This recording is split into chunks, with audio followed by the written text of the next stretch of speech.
saudara yang dikasihi Tuhan, selamat hari Minggu. Sukacita yang besar bagi saya menjumpai saudara kembali di hari Minggu tanggal 17 Maret 2024. Bagi saudara yang baru pertama kali beribadah bersama kami di tempat ini, kami menyambut dengan penuh sukacita, selamat datang dalam keluarga Allah dan selamat beribadah.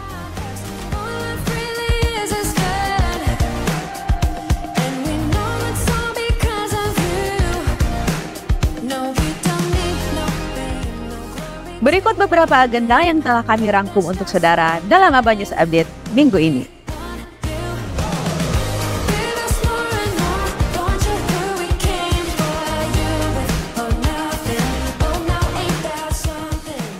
Komsel berdoa sudah dimulai pada hari Jumat tanggal 15 Maret dan kita akan melakukan penutupan doa pada hari Jumat tanggal 22 Maret jam 7 malam di lantai 3 Abal Bali. Seluruh jemaat diundang untuk hadir.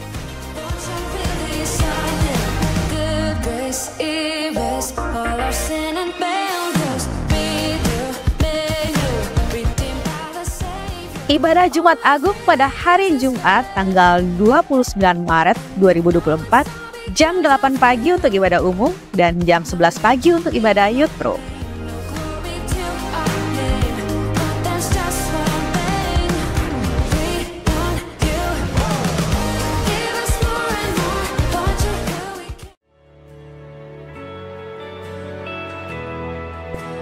Apapun keadaan kamu, apapun pergumulan kamu, apapun kesulitan-kesulitan, tantangan-tantangan yang ada di dalam kehidupan, itu bukan menjadi alasan untuk engkau tidak bersyukur kepada Dia. Sebab kalau engkau melihat seluruh karya-karya Tuhan, seluruh perbuatan-perbuatan Tuhan di dalam kehidupanmu, betapa ajaib dan luar biasanya, dan engkau tidak lagi punya alasan untuk berkata, Tuhan, saya tidak bisa bersyukur.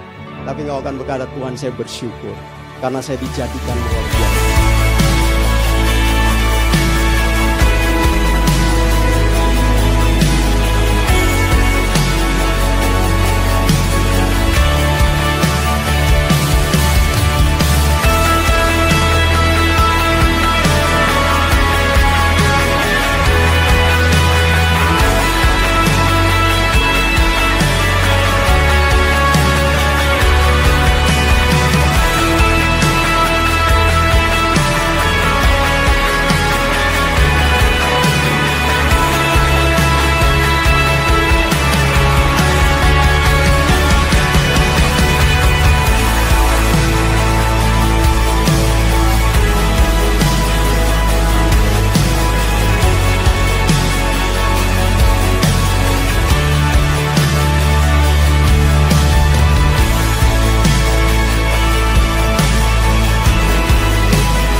Terima kasih banyak kepada seluruh jemaat yang telah dengan setia menyelesaikan janji iman misi periode Maret 2023 hingga Februari 2024.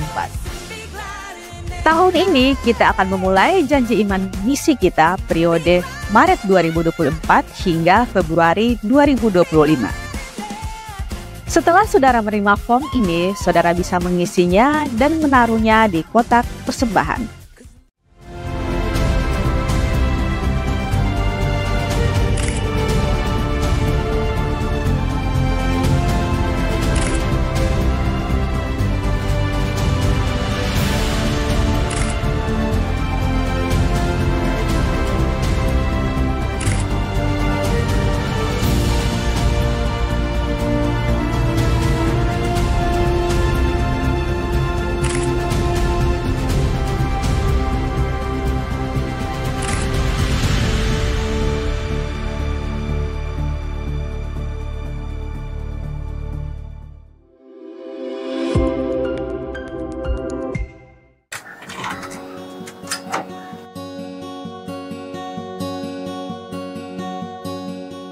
Iya, halo.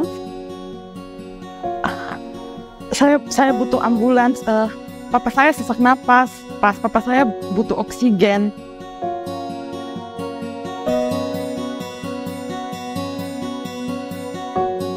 Semuanya berawal ketika aku kehilangan orang yang aku sayang.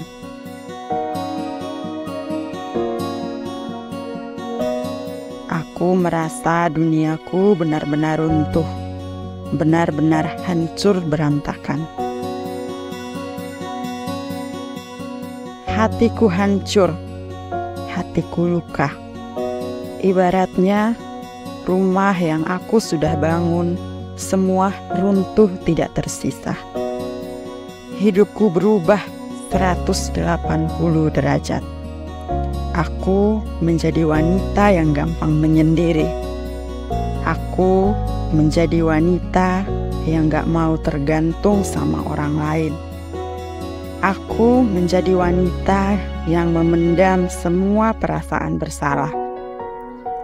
Aku menyalahkan diriku sendiri atas semua kejadian yang terjadi.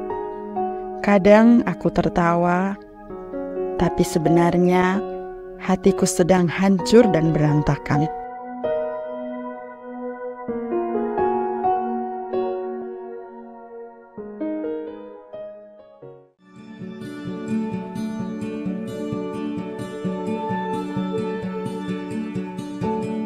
Bagai labirin yang tak bertujuan, kulihat arah tak berujung jalan. Hari-hari pun penuh kekosongan, tapakku menghilang perlahan-lahan.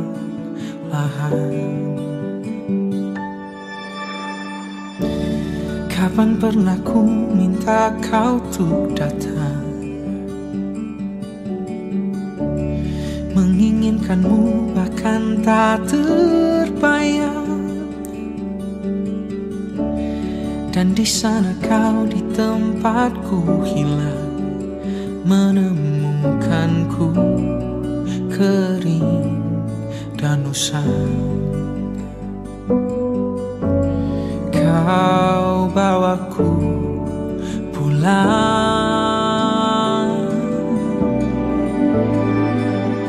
Tuhan, aku bersyukur untuk setiap patah dan luka yang Engkau balut, untuk setiap kosong yang terisi, untuk setiap sakit yang sembuh, untuk setiap hancur yang malah Kau perbaiki, untuk setiap gagal yang tak jadi berarti, untuk setiap kutuk yang tak akan berlaku, untuk yang terhilang dan Engkau temukan, untuk setiap lemah yang Kau kuatkan, untuk setiap kurang yang Engkau lengkapi. Apakah seorang wanita hanya diciptakan untuk jadi seorang penolong? Apakah seorang wanita mampu menolong dirinya sendiri?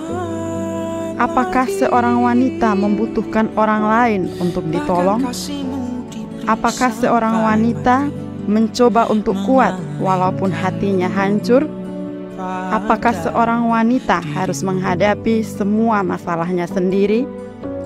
Apakah seorang wanita yakin kalau hatinya sudah benar pulih dari luka dan masa lalu? Kembali bersamamu, penebusku, Yesusku, menanggung dosaku.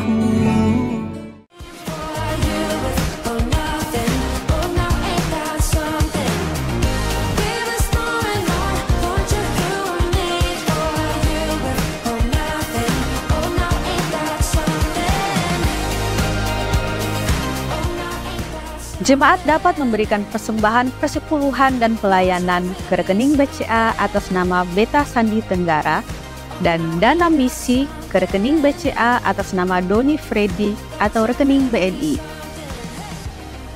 Atau melalui QR Code berikut ini. Jemaat juga dapat memberikan persembahan melalui kotak yang telah disediakan. Demikian Abang News Update yang dapat kami sampaikan untuk saudara. Kami segenap kru yang bertugas mengucapkan terima kasih banyak, selamat berbuah dan bermultiplikasi.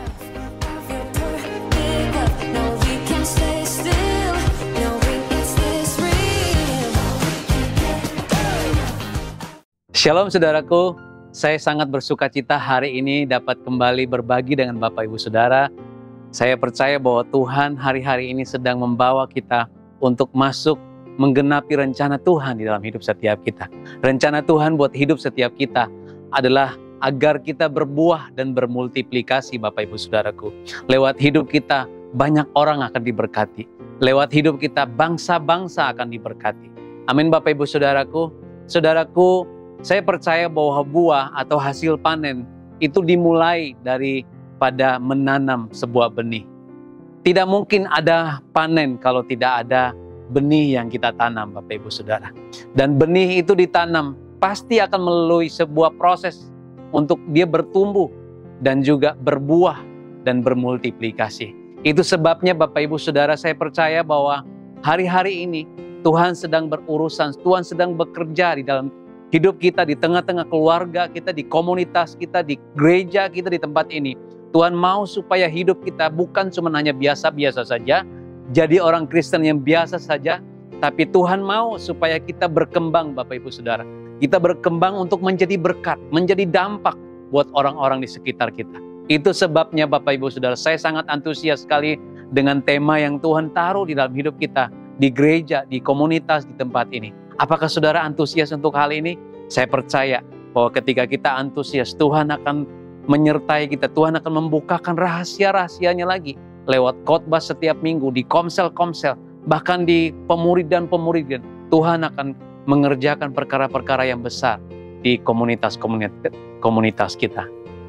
Karena ini adalah sifat kerajaan Allah Bapak Ibu Saudara. Berkembang, menjadi berkat, bermultiplikasi adalah sifat kerajaan Allah. Bapak Ibu Saudaraku, kerajaan Allah diumpamakan seperti biji sesawi yang kecil. Tapi ketika biji sesawi itu ditanam, Bapak Ibu Saudara, dia akan bertumbuh menjadi pohon yang besar dan burung-burung datang bersarang di atas pohon yang besar itu. Ragi yang sedikit diambil seorang wanita dan diadukan ke dalam tepung yang banyak akan mempengaruhi tepung itu, mempengaruhi menjadi sebuah adonan yang luar biasa, menghasilkan roti yang enak Bapak Ibu Saudara. Itu adalah sifat kerajaan Allah di dalam hidup setiap kita. Tuhan mau supaya kita bermultiplikasi. Tuhan mau supaya kita berkembang, menjadi berkat lebih luas. Ini bukan berbicara tentang kalau uang saya hari ini 100.000, ketika saya konsisten dengan ini, maka berkembang jadi 1M. Bukan tentang hanya itu Bapak Ibu Saudara. Ini tentang karakter Kristus. Ya, kita berdampak menjadi berkat yang lebih luas Bapak Ibu Saudara. Apakah dengan berkat yang banyak yang kita Tuhan kasih di dalam hidup kita, apakah kita menjadi berkat? Ini tujuannya Bapak Ibu Saudara. Tujuannya supaya kita menjadi berkat. Kita bukan mengejar berkat, tetapi kita tahu bahwa Tuhan memberkati hidup kita untuk tujuan dan rencananya digenapi di dalam hidup setiap kita. Nah, saudaraku, menyambung apa yang disampaikan oleh Pak Andreas pada minggu lalu Bapak Ibu Saudara, tentang perumpamaan tentang anak yang terhilang dan juga anak yang sulung yang di rumah yang bermasalah juga Bapak Ibu Saudara. Nah, hari ini saya mau menyambung sedikit tentang apa yang Pak Andreas sampaikan, yaitu tentang bagaimana sikap hati seorang anak yang sulung yang bersungut-sungut ya ketika adiknya kembali ke rumah dan dibuatkan pesta oleh bapaknya. Saudaraku, mungkin di dalam hidup kita, setiap kita Bapak Ibu Saudara, kita juga mungkin pernah mengalami sikap hati atau pemikiran seperti anak sulung ini Bapak Ibu Saudara. Kita berpikir, loh saya yang capek, saya yang lelah dalam melayani, kok itu yang diberkati. Si dia yang tidak ngapa-ngapain, nggak sibuk melayani, tiap hari mungkin kesibukannya lain, tapi kok saya udah sungguh-sungguh, saya udah baca firman, saya udah taat ke komsel, saya udah melakukan ini dan itu melayani Tuhan siang dan malam, tapi kok saya nggak diberkati. Tuhan nggak memperhatikan saya, Bapak nggak memperhatikan saya. Bapak Ibu Saudaraku, kita berpikir kita bisa mengontrol Tuhan dengan ketaatan kita. Kita berpikir saya sibuk melayani, saya sibuk melakukan dengan ini dan itu. Seharusnya Tuhan meresponi, ya menaruh perhatian yang khusus kepada saya yang sibuk melayani dia ini. Saudaraku, Tuhan memberkati kita, Tuhan memberikan bagian-bagian yang terbaik buat hidup kita berdasarkan kehendaknya. Bukan berdasarkan perbuatan-perbuatan baik kita Bapak Ibu Saudara. Itu sebabnya kita mau punya sifat yang benar. Kalau kita mau bertumbuh dan bermultiplikasi, kita mau punya sikap hati yang benar di dalam komunitas Bapak Ibu Saudaraku. Untuk tertanam Bapak Ibu Saudara di komsel, di gereja lokal, ataupun di pemuridan-pemuridan yang ada di tempat ini, saya percaya ada hal penting yang harus kita perlu singkirkan.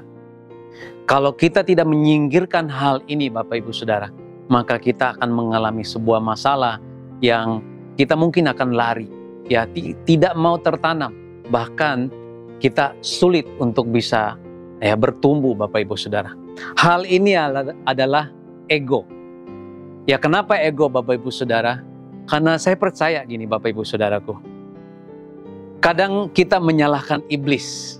Iblis sebagai penyebab dari semua kekacauan, semua hubungan yang rusak, semua konflik yang ada di komsel, di keluarga, di gereja. Kita berpikir hanya iblis. Iblislah salahnya. Saudaraku, iblis menggunakan ego kita untuk menghancurkan hubungan kita satu sama yang lain. Iblis menggunakan ego kita untuk menghancurkan pelayanan kita, keluarga kita, hubungan suami dan istri, orang tua dengan anak, bahkan komunitas yang lebih besar yaitu gereja lokal Bapak Ibu Saudara. Saudaraku, kalau kita tidak berjaga-jaga atas hal ini, maka kita berpikir iblis, padahal ego kita yang bermasalah. Yang perlu kita taklukkan adalah ego kita Bapak Ibu Saudaraku. Ego bisa dimenangkan Bapak Ibu Saudara ketika kita melakukan sebuah tindakan-tindakan yang sengaja dan terencana untuk bisa menghancurkan ego kita. Menekan ego kita dengan kebenaran-kebenaran firman Tuhan.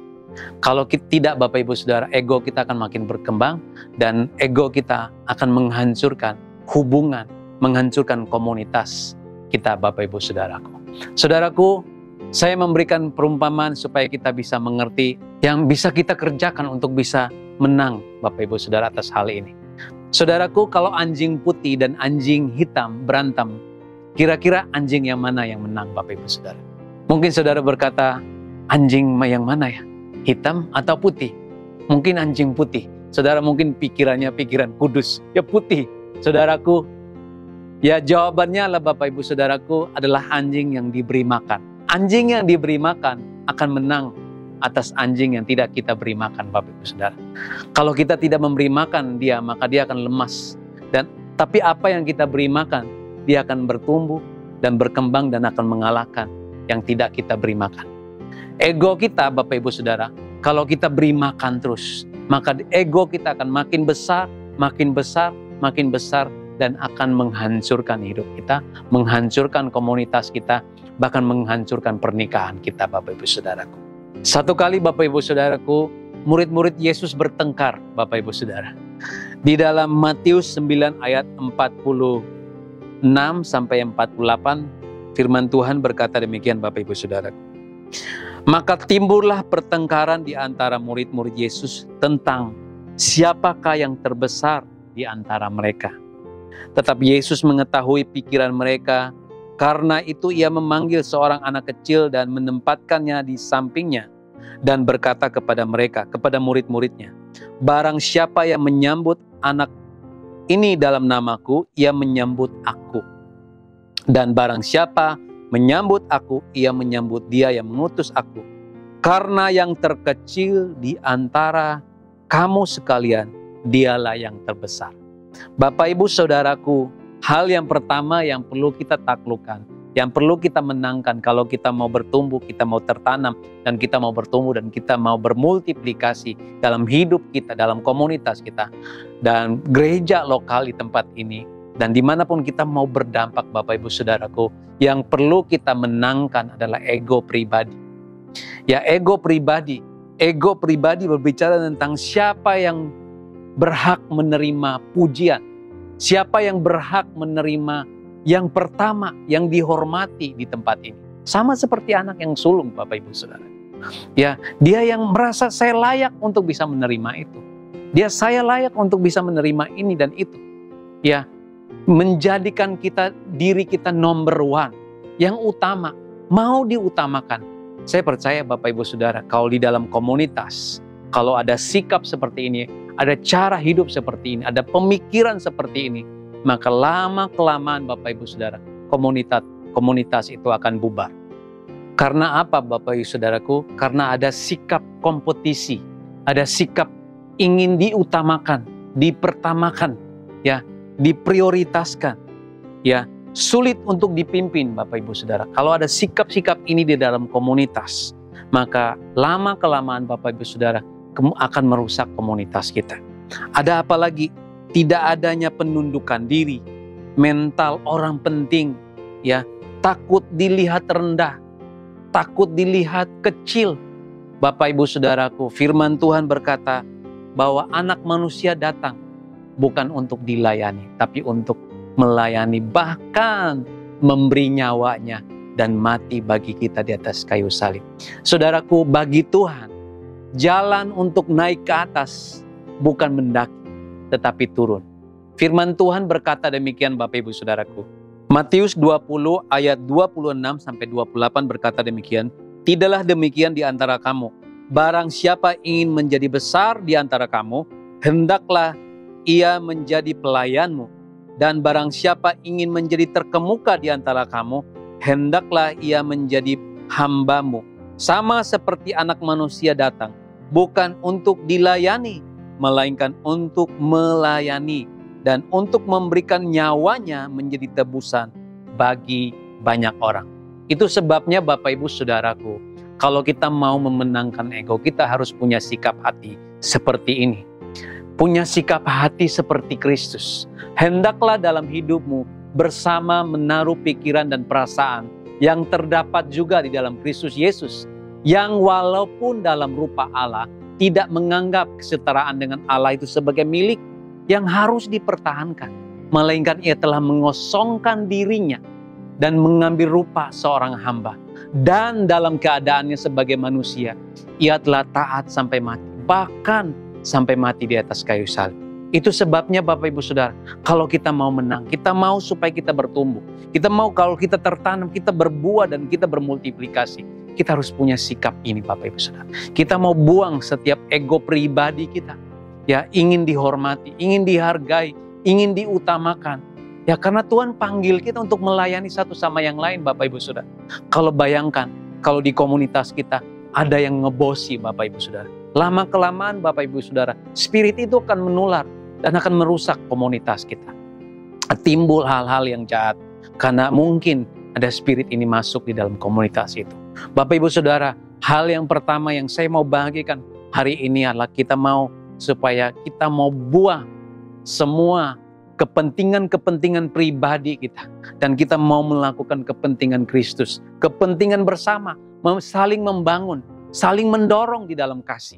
Bukan saling berkompetisi untuk siapa yang paling utama, yang layak dihormati. Karena yang paling sibuk, yang paling lama bertobat di sini, yang lebih lama bertobat.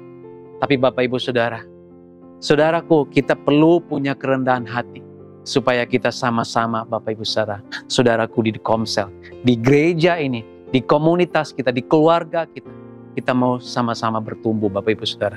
Bayangkan Bapak Ibu Saudara, kalau kita di rumah, seorang ayah mau dilayani terus, ya mau dihormati terus. Kalau pulang ke rumah, istri atau anaknya harus menyiapkan ini dan itu dan itu dan ini. Bapak Ibu Saudaraku, kalau sifat ini terus dikembangkan Bapak Ibu Saudara, lama-lama sifat ngebos. Ya maunya dilayani terus. Nah Tuhan mau supaya kita juga, mungkin istri kita Bapak Ibu Saudaraku di rumah, tidak mengharapkan untuk kita menolong dia. Tapi saya percaya istri-istri yang ada di tempat ini, kalau suaminya ditolong, ya menolong maksudnya menolong, melakukan pekerjaan rumahnya, saya percaya istri-istri akan diberkati. Ya anak juga melihat pasti akan diberkati. Saudaraku, inilah sifat yang harus kita miliki. Baik itu di komunitas, di gereja lokal, di rumah. Kita mau punya sikap rendah hati. Jangan takut terlihat kecil atau sederhana. Lebih baik kecil, sederhana, tapi kita berfungsi. Daripada terlihat hebat, terlihat number one, ya luar biasa, tetapi tidak membawa dampak apa-apa, pertobatan buat orang-orang di sekitar kita, di komunitas kita, di keluarga kita, di gereja kita Bapak Ibu Saudara, di kantor kita. Saudaraku, lewat kesederhanaan Tuhan mau pakai setiap hidup kita. Jangan sampai kita terlihat besar, tapi dampaknya tidak ada Bapak Ibu Saudara. Sama seperti apa? Pohon yang besar yang didatangin oleh Yesus. Ya daunnya sudah banyak, tapi buahnya nggak ada, dampaknya nggak ada, nggak jadi berkat. Itu sebabnya Yesus marah sekali. Bapak Ibu Saudara, jangan pernah takut terlihat rendah, terlihat sederhana. Karena lewat kesederhanaan, lewat hal yang kecil, Tuhan akan melakukan perkara-perkara yang besar lewat hal-hal yang sederhana. Hal yang kedua yang saya mau sampaikan kepada Bapak Ibu Saudara adalah yang perlu kita singkirkan dari komunitas, dari sikap hidup kita, ya dari pemikiran-pemikiran yang salah. Ya kita perlu buang Bapak Ibu Saudara. Hal yang kedua, Lukas 9 ayat 49-50. Di perikop yang sama, di bawahnya Bapak Ibu Saudara. Ya hal yang pertama, ada kompetisi, murid-murid bertanya, ya siapa yang paling terbesar di antara mereka? Dan hal yang kedua, di bawahnya lagi, ya murid-murid ketika saat itu Bapak Ibu Saudara, Yohanes 9 ayat 49-50 berkata, Yohanes berkata, Guru, kami melihat seorang mengusir setan demi nama-Mu. Lalu kami cegah orang itu, karena dia bukan pengikut kita. Yesus berkata kepadanya, jangan kamu cegah, sebab barang siapa tidak melawan kamu, ia ada di pihak kamu. Bapak Ibu Saudaraku, ini adalah sifat kedua yang perlu kita singkirkan dari kelompok komunitas kita, dari pribadi kita Bapak Ibu Saudara, dari komunitas kita, yaitu ego kelompok. Ini adalah ego kelompok Bapak Ibu Saudara. Ya, dia merasa bahwa kelompok saya yang paling benar. Saya yang harusnya berhak melakukan itu. Saya yang pantas melakukan itu. Orang lain nggak pantas melakukan. Nah kalau Bapak Ibu Saudara, kalau kita sudah punya pemikiran ini di dalam hidup kita, dalam komunitas kita, maka komunitas itu akan mengental Bapak Ibu Saudara. Orang akan sulit masuk karena kita merasa benar sendiri Bapak Ibu Saudara. Ini adalah hal yang perlu kita singkirkan juga. Ya hal yang pertama yang kita perlu singkirkan adalah pemikiran number one, yang utama, yang paling hebat, yang harus dihormati. Siapa yang paling harus dihargai di gereja ini? Siapa yang harus dihargai di komunitas ini? Dan hal yang kedua yang perlu kita singkirkan adalah spirit ego kelompok. Karena kalau kita tidak menyingkirkan ini Bapak Ibu Saudara, kita menjadi orang yang terlihat benar sendiri. Kita yang paling dibutuhkan. Saudaraku, orang yang punya sikap hati atau pemikiran ego kelompok ini Bapak Ibu Saudaraku, dia akan mudah memutuskan hubungan, komunikasi dengan orang-orang yang dia anggap berbeda dengan dia. Itu sebabnya Bapak Ibu Saudara, hubungan terjadi, kerusakan hubungan di mana-mana, di Komsel, di keluarga besar kita, ya gereja kita. Karena apa? Kadang tidak bisa ya bekerja sama dengan orang lain. Bapak Ibu Saudara, Tuhan mau supaya kita kolaborasi satu sama yang lain. Kita terkonek satu sama yang lain. Ya, Dia mau supaya setiap kita memperlengkapi satu sama yang lain dalam melayani Tuhan, Bapak Ibu Saudara. Dalam berkomunitas, Bapak Ibu Saudara. Jangan berpikir bahwa komsel saya yang paling benar, komsel saya yang paling the best. Ya, orang lain nggak bisa. Orang lain nomor 2. Saudaraku, kita mau supaya kita berkolaborasi. Hidup kita adalah bagian dari pasal-pasal, Bapak Ibu. Bagian pasal-pasal. Ya, tanpa orang lain, tanpa komunitas yang lain, tanpa tubuh Kristus yang lain, hidup kita nggak utuh, Bapak Ibu Saudara. Tuhan mau supaya kita bersama-sama, lakukannya bersama-sama. Di tahun ini, Bapak Ibu Saudara, biarlah setiap tema yang diberikan, yang kita mau kerjakan bersama-sama di tahun ini, terjadi kolaborasi di antara kita. Dari komsel-komsel, dari pelayanan-pelayanan, kita tahu bahwa kita sedang melayani satu Tuhan. Kita harus bersama-sama punya kesatuan hati untuk mengerjakannya. Baru ada kekuatan yang besar.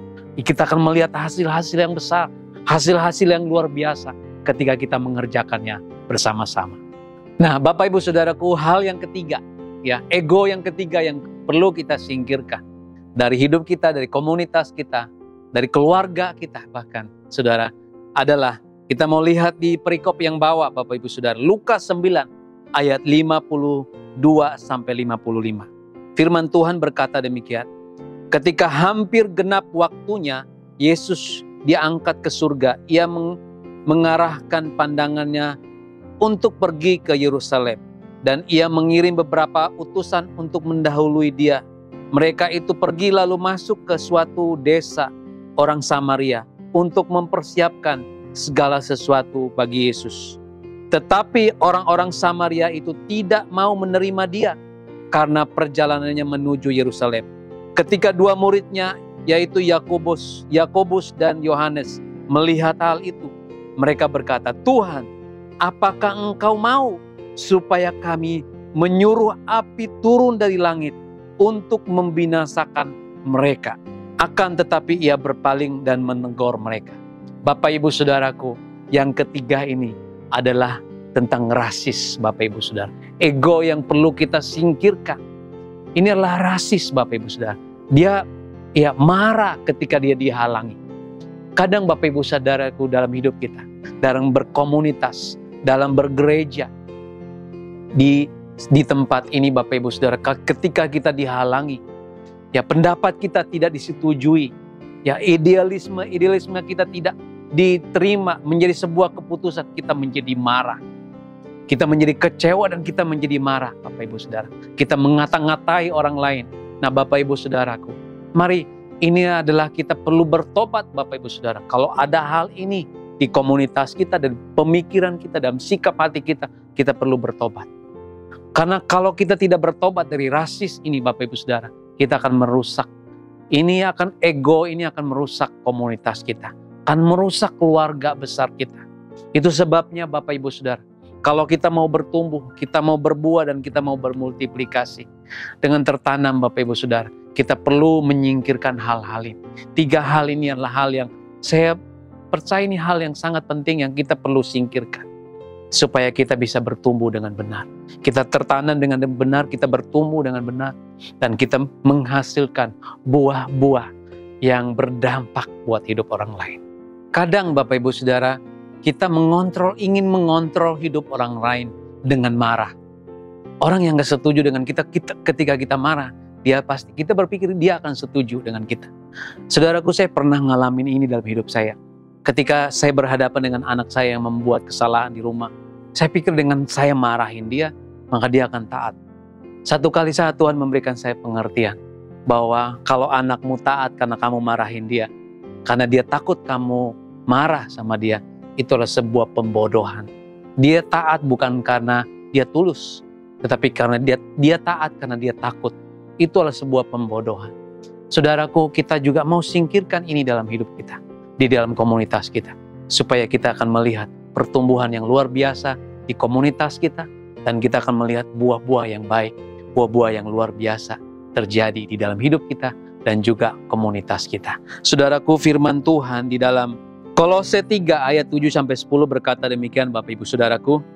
Karena itu matikanlah dalam dirimu segala sesuatu yang duniawi, yaitu percabulan, kenajisan, hawa nafsu, nafsu jahat, dan juga keserakahan yang sama dengan penyembahan berhala.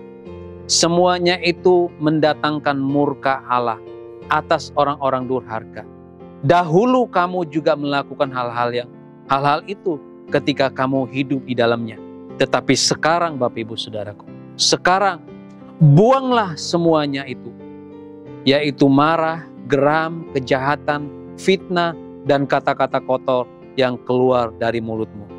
Jangan lagi kamu saling mendustai, karena kamu telah menanggalkan manusia lama serta kelakuannya, dan telah mengenakan manusia baru yang terus-menerus diperbaharui untuk memperoleh pengetahuan yang benar menurut gambar kaliknya. Bapak Ibu Saudaraku, dengan ini Bapak Ibu Saudara, kita mau membuang. Kalau kita mau tertanam dengan benar, kita mau berbuah, kita mau bertumbuh dan berbuah yang banyak Bapak Ibu Saudara, kita mau perlu buang. Buang semua sikap-sikap cara hidup yang salah. Saudaraku, tahukah Bapak Ibu Saudara, sejak kita bertobat sampai hari ini, masih ada cara-cara hidup salah yang kita masih hidupi sampai hari ini. Tuhan mau supaya kita membuang. Setiap hari kita membuangnya dengan sengaja Bapak Ibu Saudara. Lakukan usaha yang sengaja, terencana untuk membuang sikap-sikap yang tadi saya sudah sampaikan di awal. Ya, dengan membuang sikap cara yang salah itu, ego-ego itu Bapak Ibu Saudara, saya percaya kita terus bertumbuh. Dan kita akan melihat perkara-perkara yang besar yang Tuhan kerjakan di tengah-tengah kita, di jemaat ini, di keluarga kita, bahkan di komunitas kita akan melihat perbuatan-perbuatan Tuhan semakin hari semakin nyata di tengah-tengah kita Bapak Ibu Saudaraku. Ya, demikian juga Kolose 3 ayat 11-13. Dalam hal ini tiada lagi orang Yunani atau orang Yahudi, orang bersunat atau orang tak bersunat, orang barbar atau orang Skit, budak atau orang merdeka. Tetapi Kristus adalah semua dan di dalam segala sesuatu. Karena itu, sebagai orang-orang pilihan Allah yang dikuduskan dan dikasihinya, kenakanlah belas kasihan, kemurahan, kerendahan hati, kelemah lembutan, dan kesabaran. Sabarlah kamu seorang terhadap yang lain, dan ampunilah seorang akan yang lain, apabila seorang menaruh dendam terhadap yang lain. Sama seperti Tuhan telah mengampuni kamu, kamu perbuat jugalah demikian. Bapak Ibu Saudaraku, kita mau buang semua sifat-sifat kemarahan, ya, sifat-sifat kedengkian, ya, yang menghalangi kita untuk hidup rendah hati, yang menghalangi kita untuk bisa saling membangun. Kita mau buang Bapak Ibu Saudara. Saudara, ketika saya mau menyampaikan hal ini, saudara yang tahu, kira-kira hal-hal apa dalam hidup saya yang selama ini yang merusak tubuh Kristus, merusak komunitas ini. Sifat-sifat apa? Mungkin contoh pengampunan. Ketika kita dikecewakan, ya, orang lain berbuat salah kepada kita dan kita tidak mengampuni Bapak Ibu Saudara. Lama-kelamaan itu akan berkembang Bapak Ibu Saudara. Sikap yang tidak mengampuni, hati yang tidak mengampuni, itu akan makin berkembang, makin besar di dalam hidup kita, dan kita akan sulit. Ya, lama-kelamaan kita akan sulit mengampuni orang lain. Karena kita tidak terlatih untuk mengampuni. Itu sebabnya Bapak Ibu Saudara, ketika kita terus hidup di dalam kebencian, kemarahan, maka satu kali saat kebencian, kemarahan, kekecewaan akan menghancurkan komunitas kita. Hari ini Bapak Ibu Saudara, saya percaya ini bukan sekedar sharing yang hanya memperlengkapi Bapak Ibu Saudara. Tapi saya berdoa supaya setiap kebenaran yang saya sampaikan hari ini dapat menolong kita untuk kita bertobat. Intinya Bapak Ibu Saudara, kita mau bertobat. Ketika kita bertobat Bapak Ibu Saudara, kita akan melihat Tuhan bekerja, mendatangkan hasil-hasil yang luar biasa di komsel kita, di keluarga kita, di keluarga besar kita, di gereja, di tempat ini. Itulah 3 hal yang hari ini saya sampaikan kepada kita semua, termasuk saya. Saya juga belajar tentang hal itu Bapak Ibu Saudara. Saya mau menundukkan ego saya. Saya mau biarlah Tuhan yang memerintah hidup saya. Saya mau supaya kebenaran Tuhan yang memerintah hidup saya. Saya nggak mau ego saya memerintah saya. Karena kalau ego saya memerintah saya, maka saya bekerja untuk melukai orang lain, merusak hubungan saya dengan orang lain. Saudaraku, saya percaya 3 poin ini ketika kita kerjakan, maka saya percaya Tuhan akan menolong kita. Dan kita akan melihat perkara besar terjadi di tengah-tengah kita. Yaitu yang pertama, apa Bapak Ibu Saudaraku? Ego pribadi. Ya, kepentingan pribadi. Siapa yang paling besar, yang layak dihormati di tempat ini? Kita perlu singkirkan itu Bapak Ibu Saudara. Yang kedua, yaitu ego kelompok. Ya, orang yang berbeda dengan kita. Kita tidak mau pergi ataupun kita bekerja sama orang yang berbeda dengan kita. Padahal Bapak Ibu Saudara, justru dari perbedaan itu kita melihat sebuah keindahan. Tuhan bekerja di sana buat kemuliaannya Bapak Ibu Saudaraku. Yang ketiga, poin yang ketiga, yaitu rasis. Ya, ketika orang pendapat kita dihalang-halangi, ketika kita dihalangi idealisme kita, apa yang kita kerjakan dihalangi, maka kita menjadi marah. Kita menjadi rasis, orang yang berbeda suku atau budaya dengan kita. Kita akan mengata-ngatai mereka. Kita menjadi membenci. Dan kita marah, saudara. Saudaraku, saya percaya ketika kita menyingkirkan 3 hal ini. Dan kita hidup rendah hati. Maka kita punya sikap saling melayani, saling memperlengkapi satu sama yang lain. Maka saya percaya kita terus bertumbuh, berbuah. Dan kita akan multiplikasi ya sifat-sifat Kristus lewat hidup kita, komunitas kita, bangsa-bangsa, orang-orang di sekitar kita, di kantor kita, di sekeliling kita akan diberkati lewat hidup setiap kita. Saya berdoa ini membangun dan menolong kita untuk bertobat sungguh-sungguh dan mengerjakan apa yang Tuhan mau kita kerjakan hari-hari ini di dalam hidup setiap kita. Mari kita berdoa Bapak Ibu Saudaraku. Tuhan, kami sungguh bersyukur kesempatan yang Tuhan berikan untuk kami bisa mendengar apa yang Tuhan mau kami kerjakan dalam hidup kami. Ketika kami mau taat dan kami mau menghancurkan, kami mau menundukkan ego kami dan kami mau memprioritaskan Tuhan, kebenaran Tuhan yang paling utama di dalam hidup kami. Maka kami akan melihat pertolongan Tuhan, pekerjaan Tuhan semakin nyata. Hati Tuhan, kebaikan Tuhan, jalan-jalan Tuhan terbuka. Karena kami percaya Tuhan yang memimpin hidup kami untuk terus bertumbuh dan berbuah, bermultiplikasi untuk kemuliaan nama-Mu. Terima kasih Bapa di surga, kami bersyukur untuk hari ini. Di dalam nama Tuhan Yesus Kristus kami berdoa. Haleluya. Amin. Tuhan Yesus memberkati.